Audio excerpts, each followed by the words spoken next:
Welcome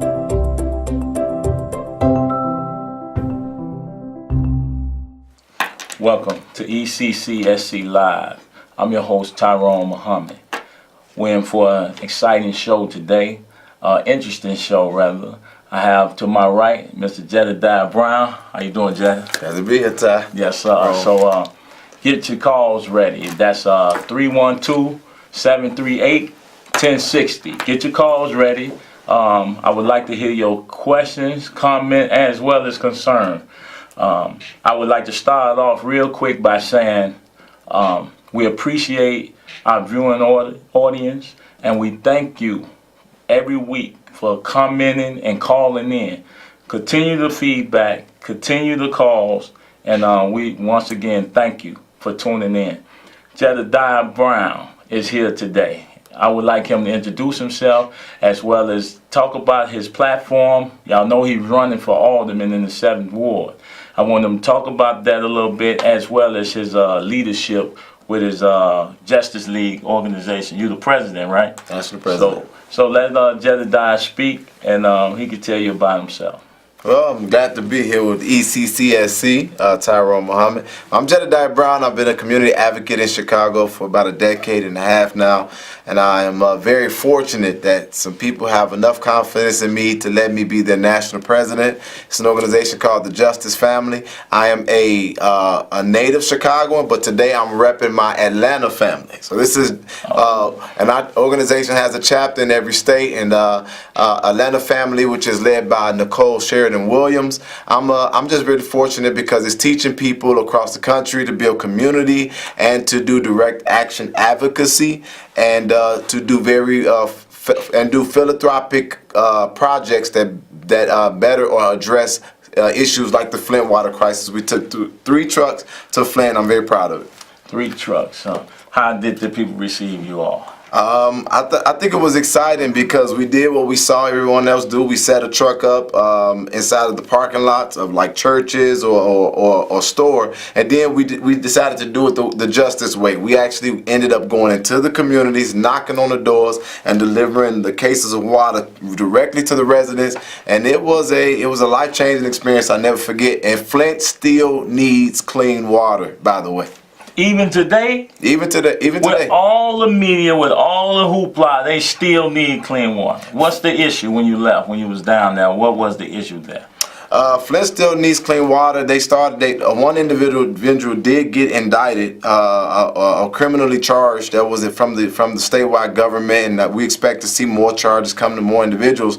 But the water, even though the water is like not brown anymore, it's still giving people rashes on their body. It's still not safe to drink. It's still not safe to wash up in. And then you found a lot of senior citizens who were very happy that we were there, sending help from Chicago and other places around the country because they were running out of water. They got to cook with that water. They got to do everything with that water. So it's a very dire situation. So anybody who can help, please do it. Like Colin Kaepernick, just do it. Just do it. Jedidiah, listen. For the people who's this is their first time tuning in to ECCSC Live on CAN TV, our organization, Ex-Cons for Community and Social Change. Our motto is People Saving, PS. And we believe that we shouldn't rely on politicians, although we can use their help to legislate properly. We love the benevolence of people outside of our community. But what we have termed people saving is that we believe that we had a hand in contributing to the situations in our neighborhood that lead to gang, drugs, and violence. And therefore, we have taken an active stance to say we'll get busy and do it ourselves. So as someone who's running for alderman, when these young men looking and women looking out there and they haven't seen any of the resources really trickle down in the community, and you're running for 7th Ward alderman, what are some of the things you see that you can do for your ward or the community that you'll be serving that can reap some type of immediate results, even without you winning the alderman seat? So the first thing that I want to say is I'm running for alderman of the 7th Ward of Chicago. And I'm very proud of the work that ECCSC is doing, because I think that America, period, does not know how to rehabilitate. We sure know how to incarcerate, but we don't know how to rehabilitate. We don't know how to rebuild community. And I think that the ex-offender population is underestimated and underappreciated. People who have served their time and done their debt to society, the government should be doing everything within their ability to make sure that those individuals are reintegrated into thriving communities. And so some of the things that, I'm going to say this to our listening audience while I got the moment and your attention. We got a lot of people now saying that they want to run for mayor of America's 3rd largest city. But to my community specifically, I think we better have a tough conversation of who's going to be the people's candidate. Because even as I look at now, machine candidates start to introduce themselves into the race. It's very important. And this is the kind of alderman that I hope to be. I want to give the information to the people so that we can be active and address our issues. And I want to say this to the people. We don't need machine candidates to now put their names in the race and run Rahm Emanuel's 3rd term. And if we don't get the mayor we want, we better get the council that we deserve. And so as an alderman, I think that one of the greatest honors that you get is to directly deal with the city services, making sure that streets are paved and that light bulbs are changed, and that there's a light assessment, that the community is illuminated enough for people to feel safe. Oh, they got somebody to call.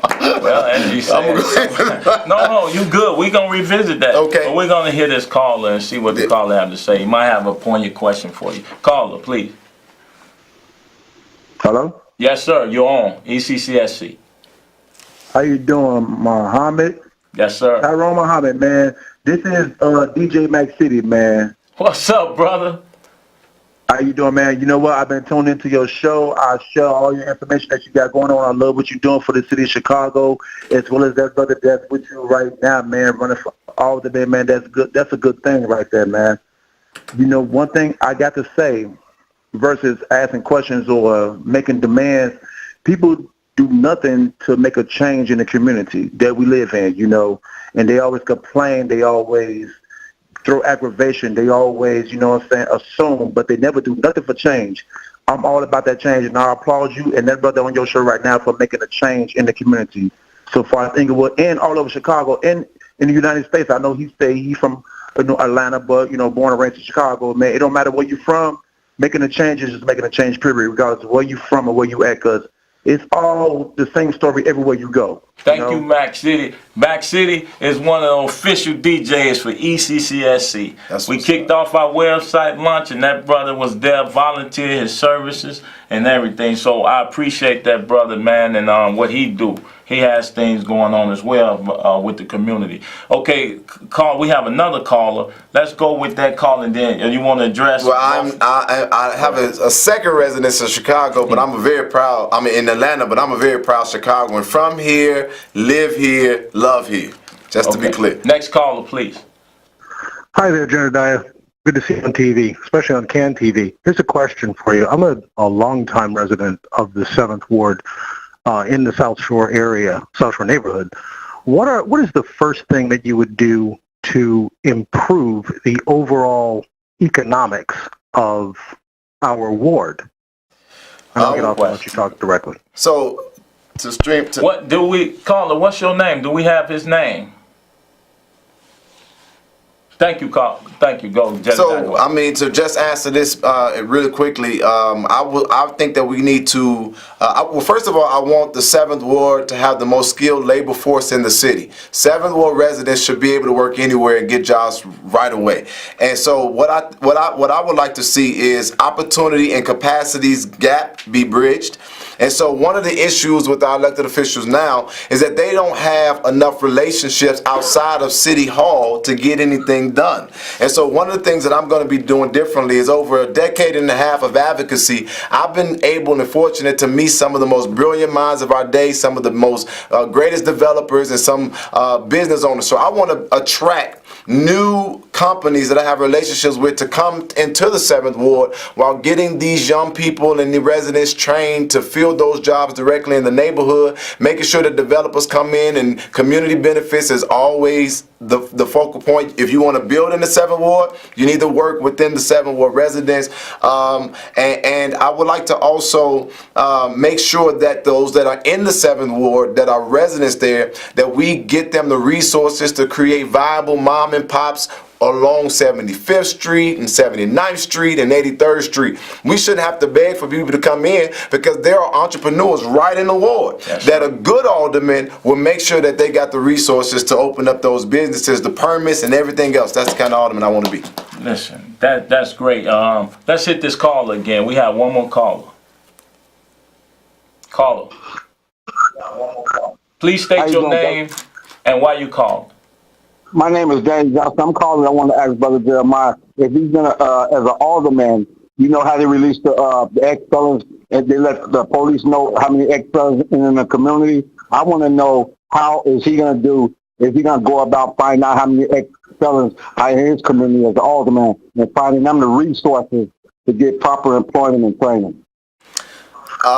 Well, I think that I'm gonna say this, interrupt you real quick. First of all, he's gonna tie himself and his community to ECCSC so that we can assist in getting resources, because this is what we do. All the ex-cons, we hope to bring that umbrella into one cohesive group. And Jedidiah mentioned earlier, and then I'm gonna let him answer this question.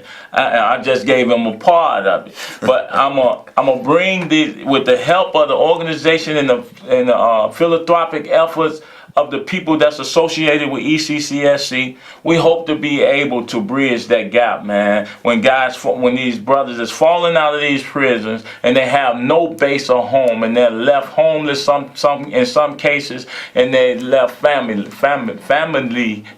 lists, shall I say. We want to be that family for the ex-cons. So this is our organization. This is your organization. Please, we have resources available. We can use more, but you can call ECCSC and we'll be able to direct you, hopefully, to the proper resources. And if I wasn't a partner with ECCSC, I wouldn't have come on the show. So you got to work with the individuals that are doing the great work on the ground. And I love what I heard a very brilliant individual say. And by the way, I want to say this because I want to go directly to your question. Aldermen do have information at their disposal and at their fingertips that can really put the statistical information in perspective so that they can address these issues like the ex-offender population. But we need to rename that, because ex-offender or having a history of having done or made a mistake, we've all made mistakes and we've all been ex something. And so I like the way that the brilliant Tracy Bay said when I spoke to her about our aldermen. We have them working a part-time job and we got full-time responsibilities. I don't want to just have the list of those who made mistakes and we want to identify them, but we want to be the kind of office that goes directly to those people and make sure that they have wraparound services to live a better life. And so you partner with, one of the issues with our aldermen right now is that they treat community organizations as if it's competition. When what they should be doing is making sure that people like Tyrone Muhammad, who works specifically with that population, is not only resourced, but respected and represented down in City Hall, so that we're not starving or fighting for minuscule resources or redirect the resources that should be going to our neighborhood downtown.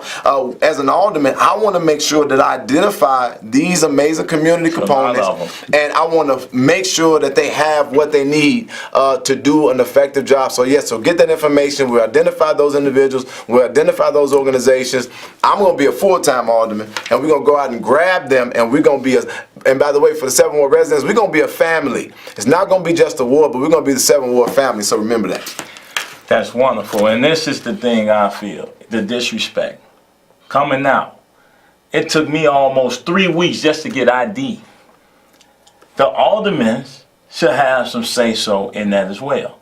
Because if they're coming to your community, I believe that you should know the men that been released. Because if I come from prison after 20, 30 years, what is it do that man have to look for?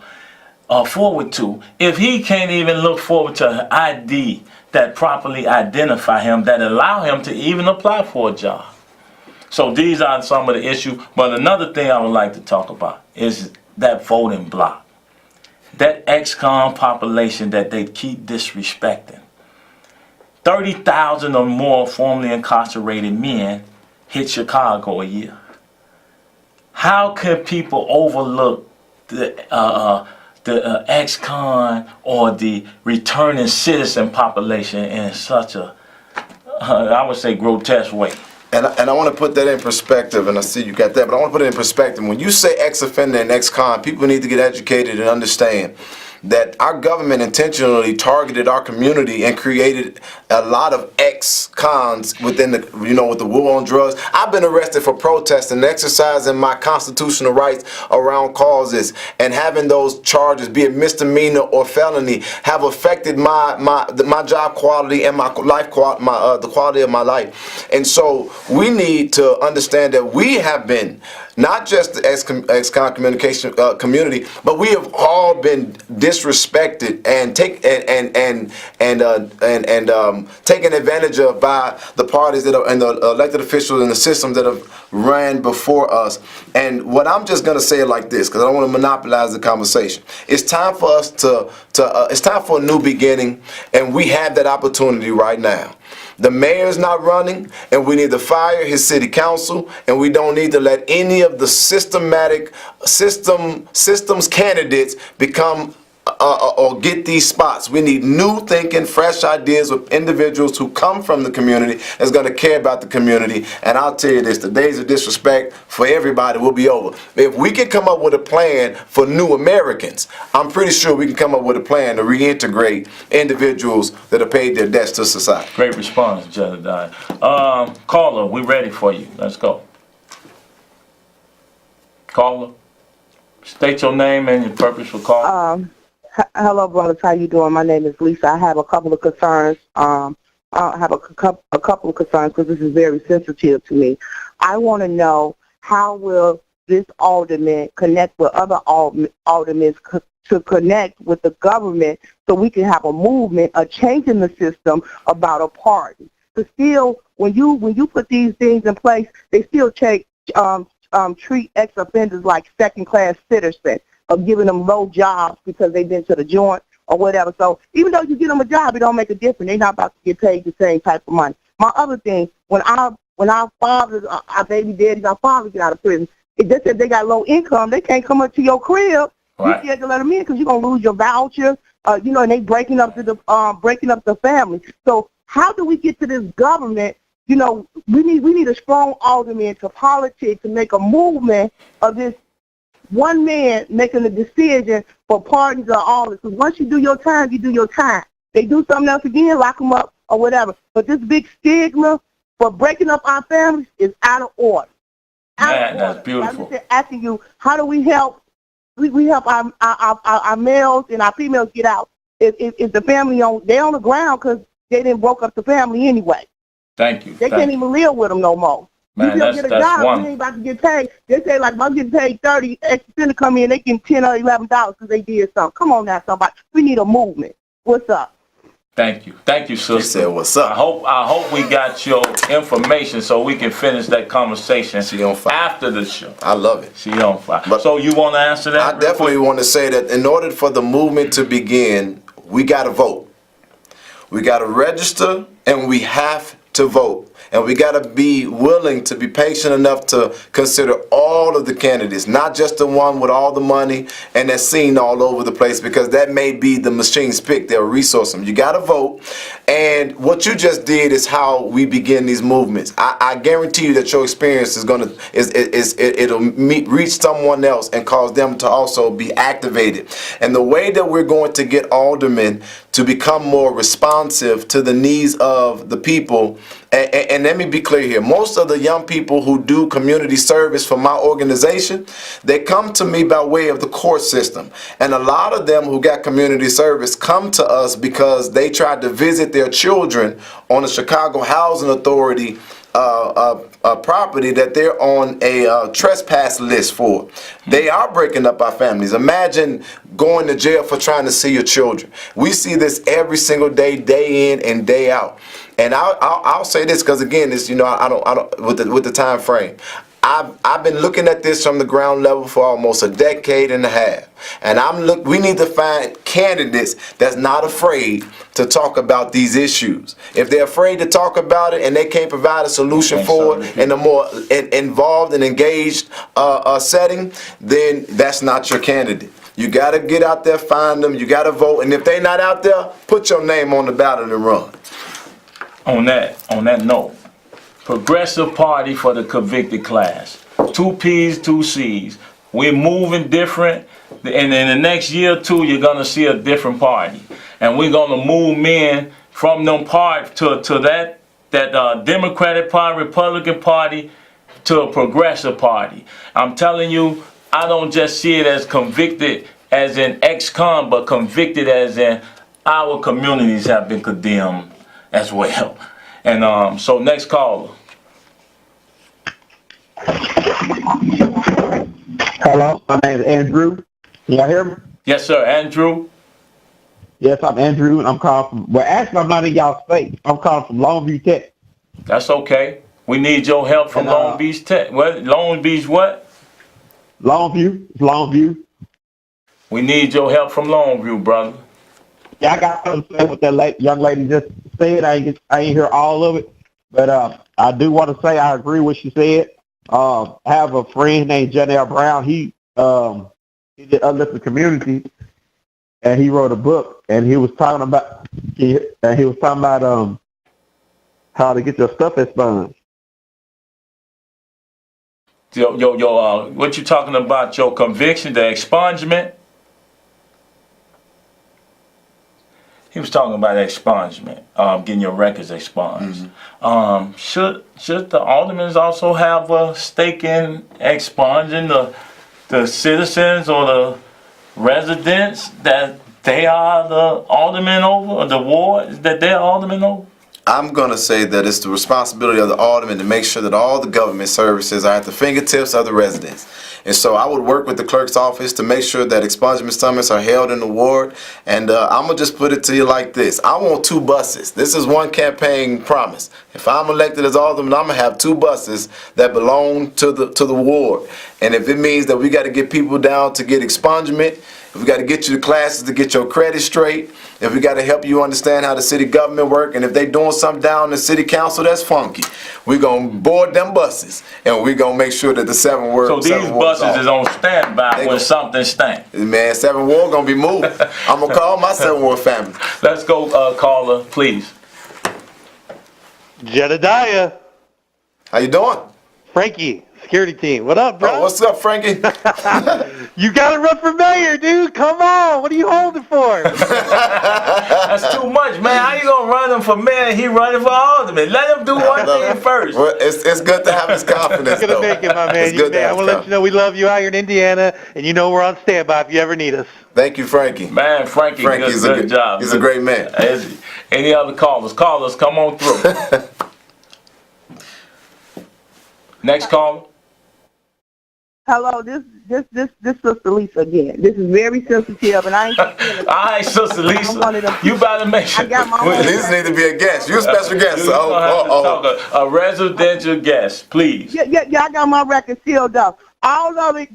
This thing with this. Yes, this thing with this expungement is all about money.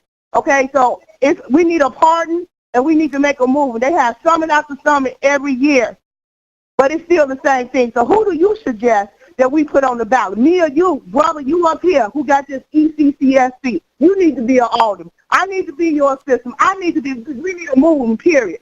Because even when you go downtown to the circuit court, they still got stigma. They running games. It's over with. Let's get busy. Sister Lisa, I need your information, but this is what I want to say to you real quick. Have a movement. Who would you...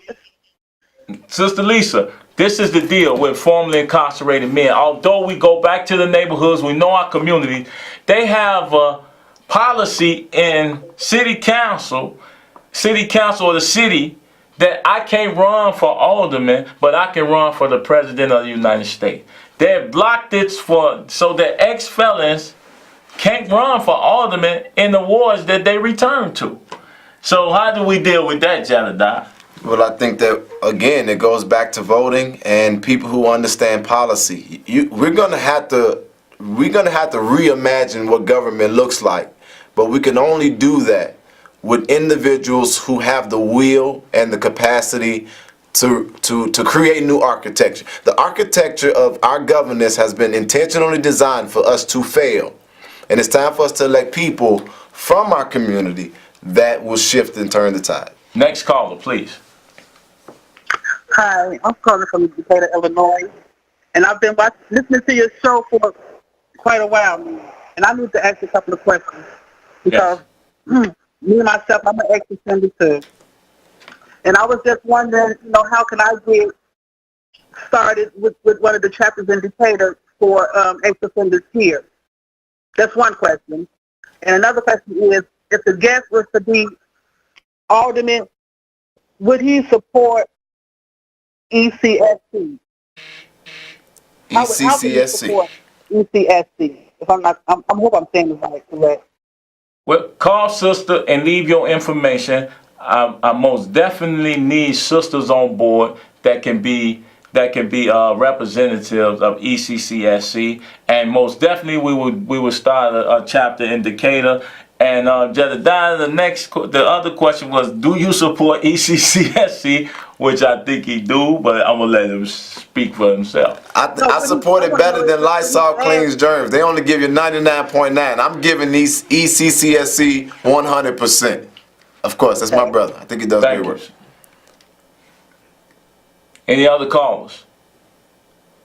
Okay, Jedidiah, in closing, we got about 4 or 5 minutes left. I would like you to pretty much give a synopsis of what it is you see yourself going in the next, 2-3 months? And, you have any upcoming events planned?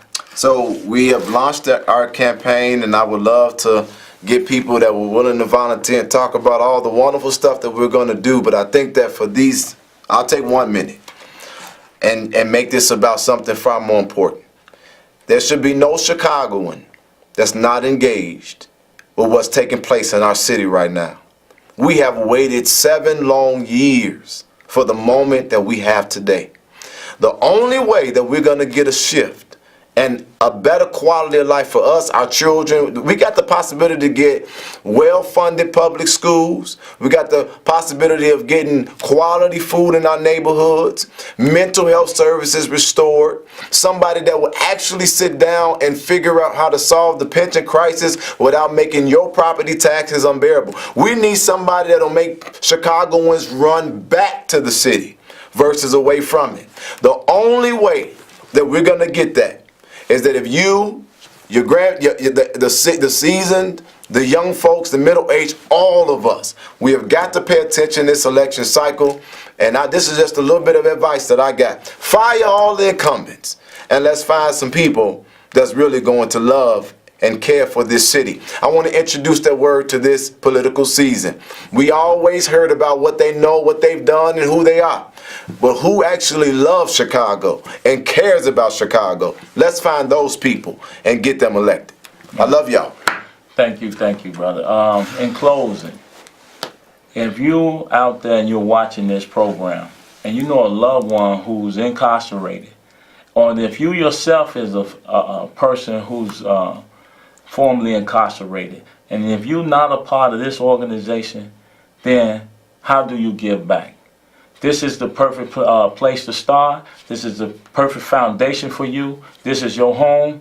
Let's get busy. Let's build our movement. Let's build our team. Let's get into these schools, these grammar schools, these corners, these highways and byways, and let's save our people. Let's save our sons. Today, shooting, Langley, 90th, I think in Langley, 3 people shot. And did anybody die, I'm going to go check on that when I leave here. We can't keep burying our sons over senseless violence. Ex-cons for community and social change, our #1 motto is violence prevention, de-escalation. So please, people, join Visit the website and let's start a movement around this here issues. Thank you for tuning in. Until next week. Peace.